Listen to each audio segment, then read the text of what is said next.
Welcome student.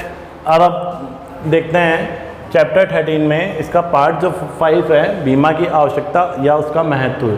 ठीक है, need या इम्पोर्टेंस ऑफ इंश्योरेंस, इसे हम रोल भी कह सकते हैं, भूमिका भी कह सकते हैं। ठीक है, तो सबसे पहले इसके अंदर क्या है कि इसको 4 भागों में विभाजित किया हुआ है। ठीक है, यानी कि जो बीमा की जो विशेष आवश्यकता है या महत्व है वो 4 भागों में है, जिसमें फर्स्ट है इंडिविजुअल व्यक्तिक, सेकंड है बिजनेस व्यवसाय, थर्ड है सोशल सामाजिक और फोर्थ है नेशन या इंटरनेशनल, आप कह सकते हैं राष्ट्रीय या अंतर्राष्ट्रीय लेवल पर। यानी इन 4 सेक्टर्स या फैक्टर्स की बात कर लें में बीमा की क्या आवश्यकता है या उसके क्या महत्व है अथवा इसका रोल, इट मीन्स इसकी भूमिका क्या क्या होती है इंश्योरेंस की।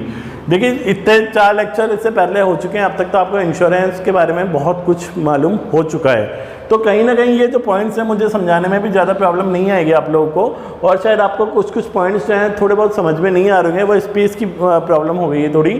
फिर भी मेरी कोशिश ये थी कि मैं आपको अच्छे ढंग से पूरी तरीके से ये लिख भी पाऊँ और समझाने की कोशिश करूँगा। ठीक है, सबसे पहले देखिए व्यक्तिक इंडिविजुअल में बीमा की क्या आवश्यकता है। जो फर्स्ट पॉइंट है वो है प्रोटेक्शन, इट मीन्स सुरक्षा।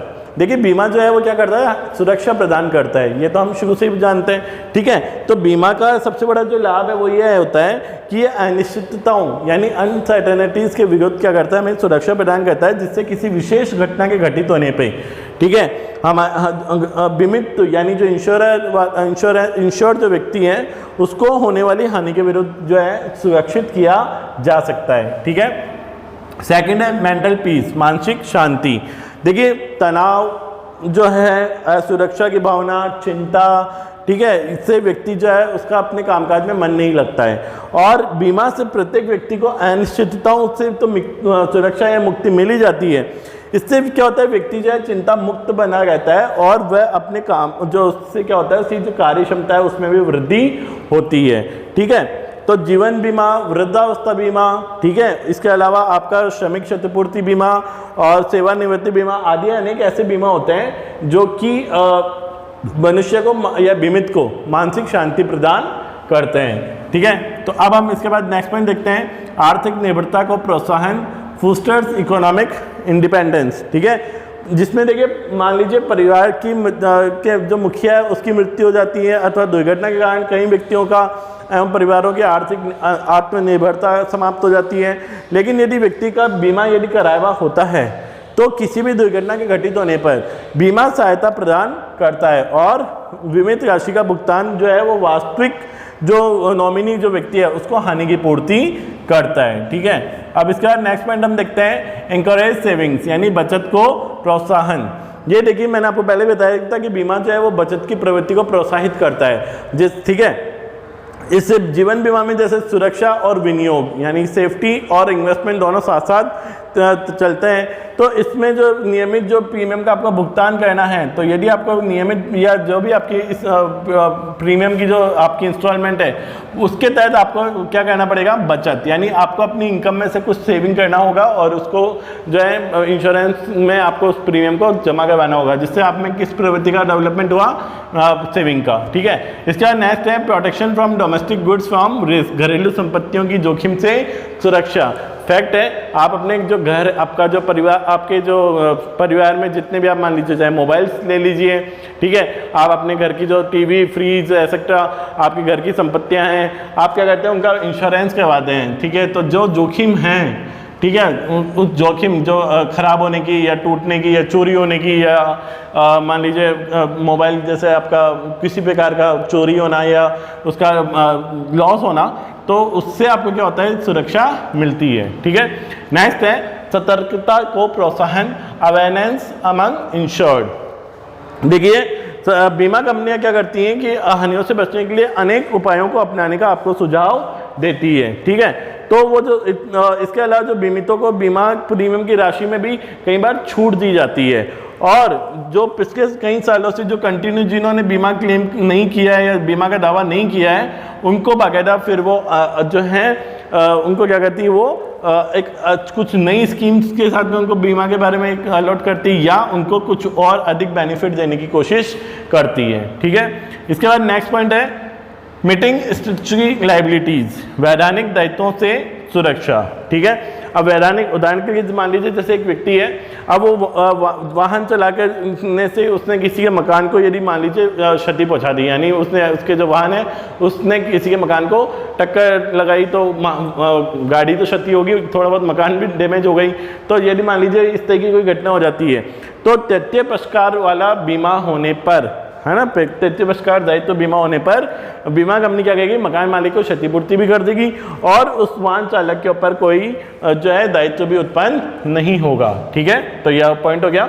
नेक्स्ट है एग्जेम्पशन फ्रॉम टैक्स, करों में छूट। देखिए भारत के अंतर्गत क्या है, जीवन बीमा कराने पर जो बीमित व्यक्ति है उसके द्वारा जो चुकाई गई जो प्रीमियम की राशि है उसको उस राशि के अंदर आयकर में छूट प्रदान की जाती है। ठीक है, इसके अलावा जो संपदा कर है, वेल्थ टैक्स जो है, उसमें भी संपदा की गणना करते समय जो है बीमा पत्रों की राशि को जो कुल संपत्ति में नहीं जोड़ा जाता है। ठीक है, तो इसके ऊपर भी टैक्स नहीं लगता। ठीक है, तो ये भी एक पॉइंट आपका क्लियर हो जाएगा। नेक्स्ट है कुर्की से सुरक्षा, यानी सेफ्टी अगेंस्ट डिक्री। देखिए डिक्री का मतलब होता है जब कोई व्यक्ति दिवालिया घोषित हो जाता है ना न्यायालय के द्वारा, तो उसकी संपत्ति को क्या किया जाता है, जब्त कर लिया जाता है, क्योंकि उसके उधर लायबिलिटीज हैं, देनदारी हैं, उसको तो चुकाना होगा। तो न्यायालय क्या करता है, उसकी संपत्तियों को बेच देता है या, ठीक है, तो जब न्यायालय जब उसकी संपत्ति को बेचता है तो और उनके जो ऋणदाताओं को जो ऋण चुकाता है उसमें जीवन बीमा पत्र जो है उस पर होने वाला जो धन है उससे वो जो है कुर्क यानी उसको वो डिक्री नहीं कर सकते, यानी जीवन बीमा पत्र के द्वारा जो उसका इन्वेस्टमेंट है, ठीक है, उसे न्यायालय द्वारा भी नहीं लिया जा सकता, वो स्वयं उसका है, उसके ऊपर उसी का हक होगा, यानी उसकी संपत्तियों के साथ में वो नीलाम नहीं होगा या वो बेचा नहीं जाएगा। इसके बाद जो नेक्स्ट पॉइंट है वो है इन्वेस्टमेंट, निवेश। देखिए बीमा का प्रमुख जो इन्वेस्टमेंट है वो बीमा का प्रमुख कार्य नहीं है, पर विनियोग का लाभ जरूर इसके अंदर, यानी इन्वेस्टमेंट का लाभ उसके अंदर जरूर मिलता है। जीवन बीमा में जैसे घटना के घटित होने के बाद में बीमित व्यक्ति या उसके उत्तराधिकारियों को एक निश्चित राशि दी जाती है, अन्यथा अवधि समाप्त होने पर बीमित को जो है ब्याज सहित, है ना, बोनस भी मिलता है, ब्याज सहित उसको वो राशि भुगतान की जाती है। तो एक तरह से उसके लिए क्या हो गया, इन्वेस्टमेंट। यदि डेथ हो जाती है तो फैमिली को एक साथ राशि मिलती है, तो वो उसका फैमिली के लिए एक तरह से आर्थिक मदद और इन्वेस्टमेंट ही शब्द आएगा। और यदि वो जीवित रहता है तो उसको उसके द्वारा दी गई राशि और इवन बोनस वो उसको लौटा दिया जाता है, तो वो ये क्या हो गया, निवेश। ठीक है, ये पॉइंट सारे आपको आई थिंक सब समझ में आ चुके होंगे।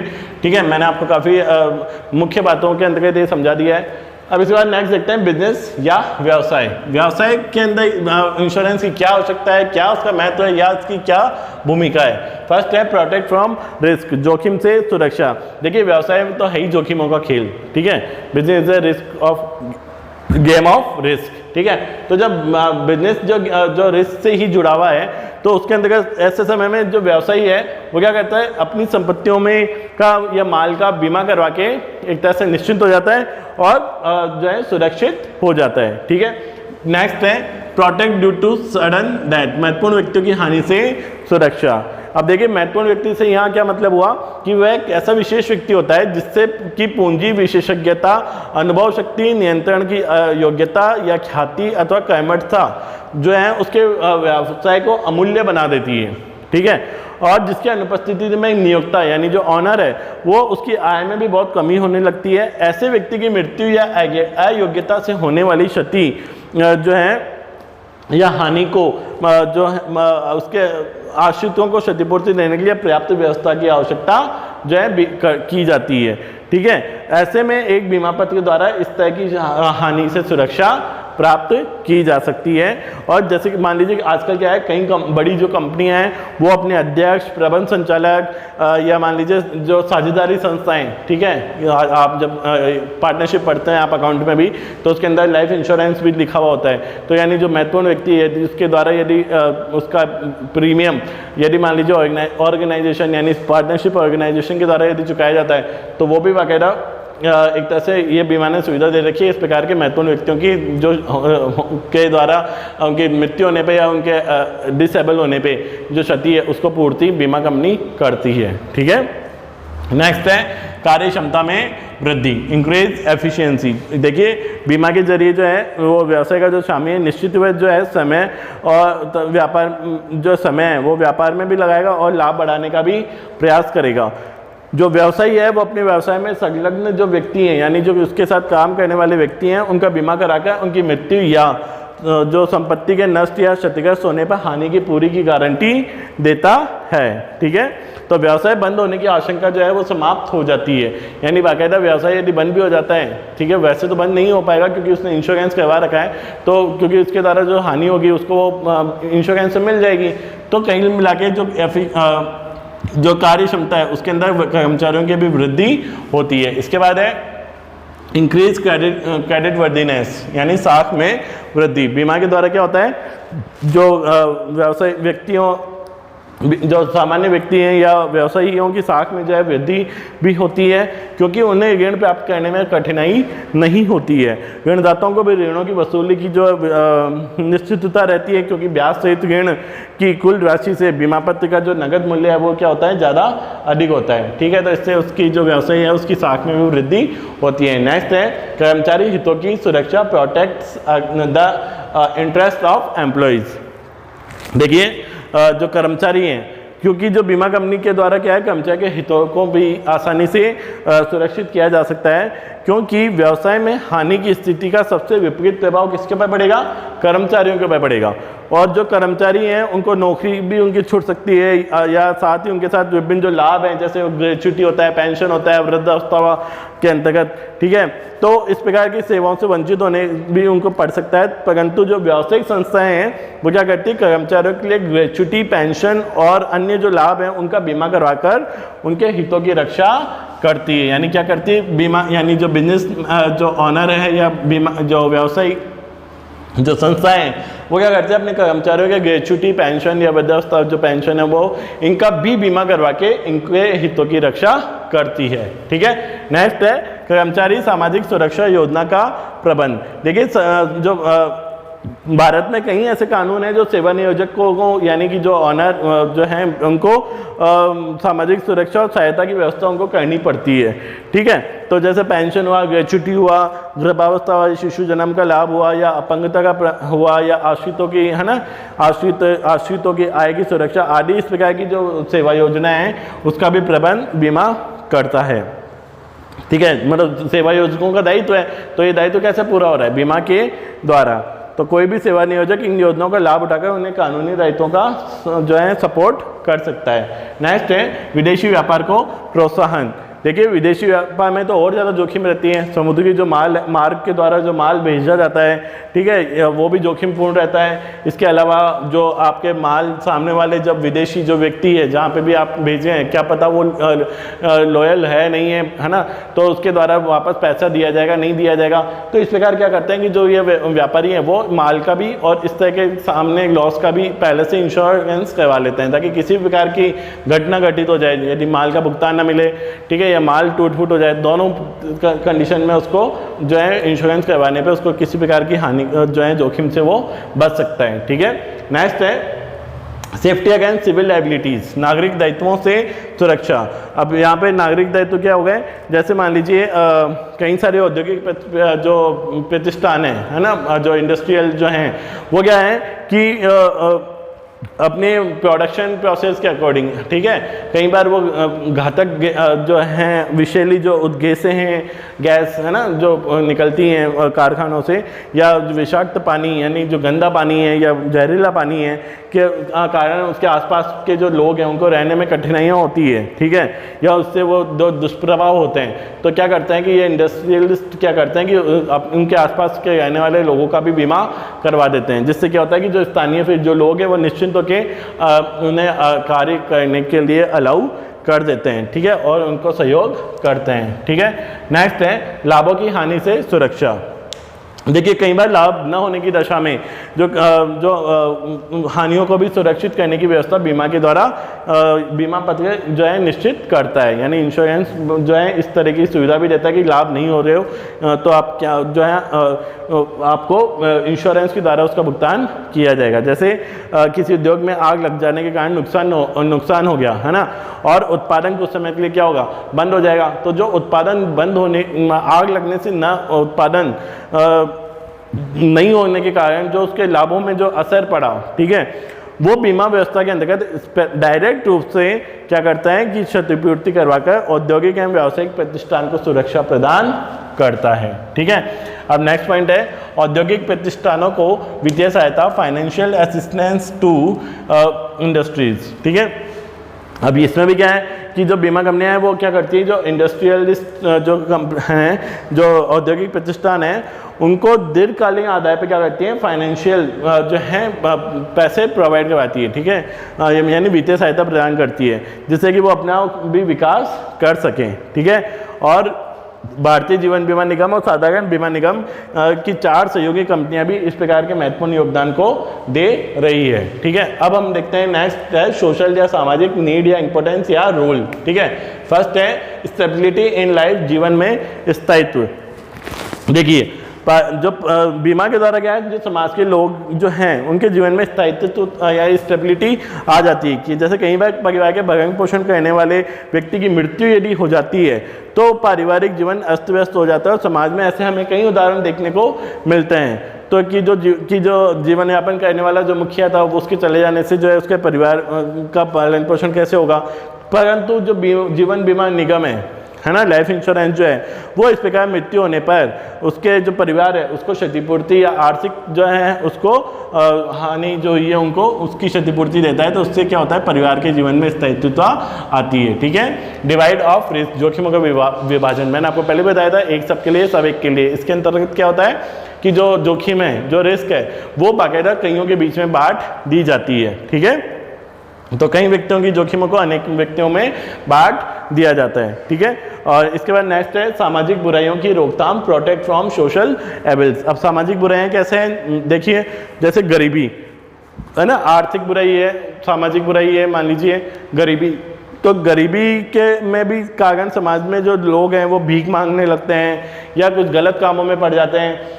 ठीक है, तो जो समाज के अंदर जो एविल्स पैदा हो रहे हैं, जो सामाजिक जो बुराइयां पैदा हो रही हैं, उनको भी बीमा के द्वारा व्यक्ति अपने आश्रितों को आर्थिक रूप से मदद देकर इस प्रकार की सामाजिक बुराइयों को रोक सकता है। ठीक है, importance improvement of life style, जीवन स्तर में सुधार। अब देखिए बीमा लोगों को क्या करता है, बचत करने की आदत डालता है और जोखिमों को क्या करता है, स्थानांतरित करने का भी अवसर प्रदान करता है। इससे बीमितों की जो है आर्थिक स्थिति कैसी होती है, कंट्रोल या संतुलन में होती है। फलतः बीमित अपने जीवन स्तर को समान बनाए रखने और निरंतर ऊंचा उठने में मदद जो है उसको में सफल होता है। ठीक है, नेक्स्ट है अब स्वास्थ्य के प्रति जागरूकता, अवेयरनेस फॉर हेल्थ। देखिए बीमा जनता के जो है स्वास्थ्य की देखभाल करती है। ठीक है, या सतर्क बनाती है। तो आप भी जानते हैं देखभाल करने का मतलब इंश्योरेंस के द्वारा।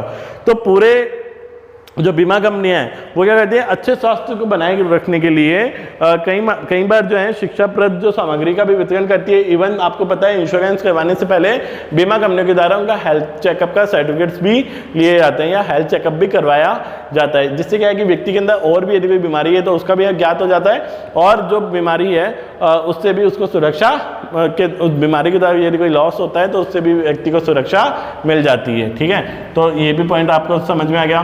नेक्स्ट है रोजगार अवसरों का विकास, इट मीन्स एम्प्लॉयमेंट है ना, डेवलपमेंट ऑफ एम्प्लॉयमेंट, रोजगार अवसरों का विकास, अपॉर्चुनिटीज। देखिए जो बीमा के द्वारा क्या हुआ, अब जो है समाज के अंदर अब बीमा कंपनियों में कई सारे एजेंट काम करते हैं, विकास अधिकारी यानी डेवलपमेंट ऑफिसर काम करते हैं, लिपिक यानी वो आपके जो लिपिक हैं वो काम करते हैं, इसके अलावा शाखा प्रबंधक हैं और कई ऊंचे पदों पे भी कई लोग काम करते रहते हैं।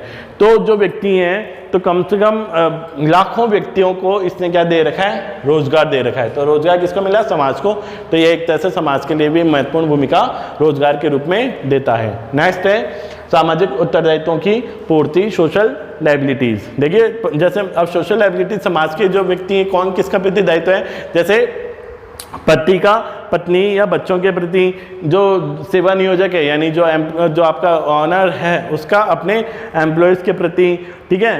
तो जो व्यक्ति इस प्रकार से जो व्यक्ति है वो बीमा करवा के अपने इनके प्रति अपनी लायबिलिटी को पूरा करता है, ठीक है। नेक्स्ट है आपका पॉइंट नंबर सामाजिक योजनाओं का क्रियान्वयन यानी सोशल वेलफेयरनेस, ठीक है।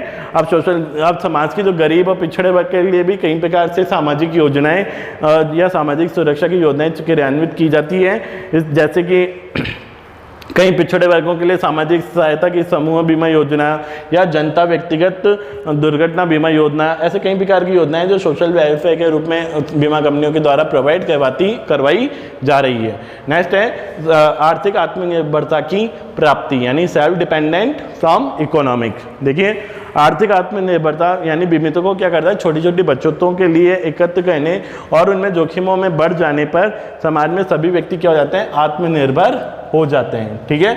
इसके बाद लास्ट पॉइंट है सामाजिक परिवर्तन का साधन, the mean of social change, ठीक है। बीमा क्या कहता है, सामाजिक परिवर्तन का भी महत्वपूर्ण साधन है। क्यों? क्योंकि यह समाज के जो विचार है, जीवन स्तर है और जीवन की किस्में सभी में महत्वपूर्ण परिवर्तन लाने में मदद करता है। तो आपके ये सोशल पॉइंट्स भी एक बार मैंने सारे आपको एक्सप्लेन करके समझाने की कोशिश की है। इसके बाद हम लास्ट जो कंट्रीब्यूशन है या इंपॉर्टेंस है इंश्योरेंस का वो है नेशन और नेशनल और इंटरनेशनल या नेशन और इंटरनेशनल, ठीक है। इसमें देखिए राष्ट्रीय बचत, देखिए राष्ट्रीय बचत बीमा कंपनी क्या कहते हैं, अपने ग्राहकों से थोड़ी थोड़ी मात्रा में बचत को प्रोत्साहन एकत्रित करने के लिए प्रोत्साहित करती है और लोगों में बचत की आदत को जो है जिससे क्या होता है कि नेशनल सेविंग राष्ट्रीय बचत होती है, ठीक है। इसका पॉइंट मैंने आपको पहले भी एक्सप्लेन करके समझाए थे। नेक्स्ट है इकोनॉमिक डेवलपमेंट, आर्थिक विकास। देखिए कि जो बीमा कंपनियां क्या है कि समूचे देश में जो भी बीमित है उनको थोड़ी थोड़ी राशि में जो है राशि एकत्रित करके सरकार को एक बड़ी धनराशि दे देती है, जिससे कि देश के आर्थिक विकास में योगदान मिलता है। यानी कि जो आपके द्वारा इंश्योरेंस का जो पैसा दिया जा रहा है वो बीमा कंपनियां क्या करती है, सरकार को देती है, तो सरकार उसको किस में लगाती है, इकोनॉमिक डेवलपमेंट में, ठीक है। इसके बाद नेक्स्ट पॉइंट है शोध या आविष्कार या प्रोत्साहन। जैसे मैंने आपको बताया था कि बीमा कंपनियां कई प्रकार के और रिसर्च करती रहती है, इनोवेशन करती रहती है अपनी बीमा पॉलिसीज के अंदर, जो कि समाज के अंतर्गत जरूरी भी है समय के साथ साथ। जैसे अभी हाल ही के अंदर वर्तमान में कोरोना बीमारी आई, तो इस कोरोना बीमारी को भी बाकायदा बीमा कंपनियों के द्वारा इंश्योरेंस के अंतर्गत सम्मिलित कर लिया गया है, ठीक है। अब इसके बाद नेक्स्ट पॉइंट है इंक्रीज एम्प्लॉयमेंट, रोजगार में वृद्धि। देखिए आप भी जानते हैं कि जो बीमा के कारण जो है विभिन्न उद्योगों में पूंजी निवेश होता है, सेवा के क्षेत्रों में होता है, कृषि, मुर्गी पालन, इसके अलावा दुग्ध है ना, इसके व्यवसाय इसके अंतर्गत जो है व्यवसाय होने के कारण देश में रोजगार के और भी अधिक अवसर बढ़ रहे हैं। और बीमा संस्थाओं में भी जो कार्यालय के अंदर काम करने वाले हैं, आपके लिपिक हुए, प्रबंधक हुए, कर्मचारी हुए, विकास अधिकारी हुए, इसके तो इस तरह लाखों लोगों को क्या मिल रहा है, रोजगार मिल रहा है। तो ये भी देश की प्रगति के लिए आवश्यक है, ठीक है, जिसमें बीमा का भी महत्वपूर्ण योगदान मिल रहा है। नेक्स्ट आपका पॉइंट नंबर उद्यमिता का विकास, डेवलपमेंट ऑफ एंटरप्रेन्योर, ठीक है। बीमा जो क्या है वो क्या करता है, युवा वर्ग में उद्यमिता, यानी इससे पहले हमने पढ़ा था एंटरप्रेन्योरशिप, उसमें भी स्वरोजगार हेतु प्रोत्साहन का, सेल्फ एम्प्लॉयड का भी एक तरह से प्रोग्राम चलाता है, ठीक है। यह क्या है कि जो लघु और जो मध्यम यानी स्मॉल और मीडियम जो लेवल के जो आपके बिजनेस हैं उनको लगाने के लिए बैंकों से वित्तीय सहायता के रूप में या बीमा जो है बैंक आपको बीमा के रूप में उनको आपको पैसे अधिक ऋण देते हैं, ठीक है, जिससे कहीं जो है आपको अपना नया एंटरप्रेन्योर, अपना नया उद्योग लगाने में मदद मिलती है। नेक्स्ट पॉइंट सामाजिक योजनाओं में योगदान, कॉन्ट्रीब्यूशन इन वेलफेयर, ठीक है, सामाजिक योजनाएं। अब इसमें भी वापस वही पॉइंट्स आ जाएगा क्या कि जो सामाजिक जो उत्थान है योजनाएं, जैसे कि वही वाली बात है जनश्री योजना, जिसमें गरीबी रेखा के नीचे या थोड़े से ऊपर लोगों का बीमा किया जाता है, ठीक है। इसके अलावा आपके सामने आपके लुहार हुए, ईंटों के भट्टे हुए, है ना, आपके वेंडर्स हुए, ठेले वाले हुए, इस प्रकार जो छोटे मजदूर हुआ, मोची हुआ, खाती हुआ, कृषक हुआ, श्रमिक हुआ, इन सबको इनके रोजगार के प्रति इनको क्या किया जाता है, जो है इंश्योरेंस किया जाता है, जिससे कि ये व्यक्ति सामाजिक योजनाओं के क्षेत्र में आते हैं और देश का विकास होता है। नेक्स्ट है राष्ट्र का विकास। देखिए सारे पॉइंट्स का यदि होल एंड सोल यदि देखा जाए तो होगा अंत में विकास किसका होना है, राष्ट्र का विकास। क्योंकि उद्योगों का विकास, रोजगार के अवसरों का विकास, ठीक है, बचत का, पूंजी निर्माण का, ये सारे मिलके क्या करेंगे, आपके राष्ट्र का विकास करेंगे। क्योंकि सेविंग हुआ, एम्प्लॉयमेंट हुआ, ठीक है, सोशल वेलफेयर एनहेंस हुआ आपके, है ना, आपके इसके अलावा आपके मान लीजिए जैसे आपकी जो रोजगार है उसके अंदर जो लोन दिया जा रहा है या देश के डेवलपमेंट के अंदर जो किया जा रहा है, वो सारे मिलके होल एंड सोल किसका विकास हो रहा है, देश का विकास हो रहा है। ठीक है, तो ये पॉइंट्स भी आपके इन सबका एक तरह से जो है सार वाली बात, समरी वाली बात आ जाती है। एग्जाम्स के अंदर जो आपके यदि क्वेश्चंस आता है तो कभी भी वो इतना बड़ा एक्सप्लेनेशन आपसे नहीं पूछेगा।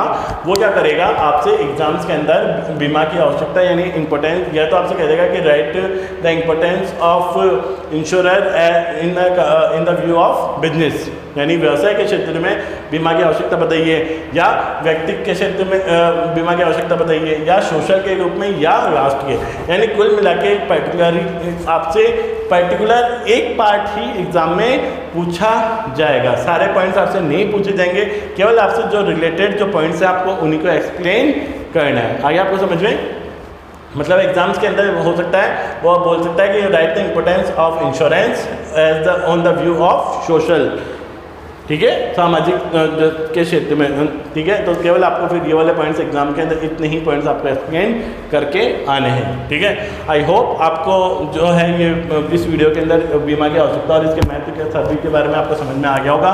काफ़ी सारे पॉइंट्स थे जिसके मुझे थोड़ा सा आपको जो है इन पॉइंट्स के अंदर थोड़ा थोड़ा बताना पड़ा, जितना आप लिख सकते हैं। बाकी आप अपनी बुक्स के अंदर एक बार और इन्हें पढ़ लीजिएगा और समझने की कोशिश कीजिए। वैसे पॉइंट्स सारे कहीं ना कहीं किसी से पहले पढ़ा जो है के ही रिपीट हुए हैं, और कुछ जो नए हैं वो काफ़ी इजी हैं, ठीक है। तो आई होप आपको अब ये समझ में आ गया। अब हम मिलते हैं नेक्स्ट वीडियो में। Thank you.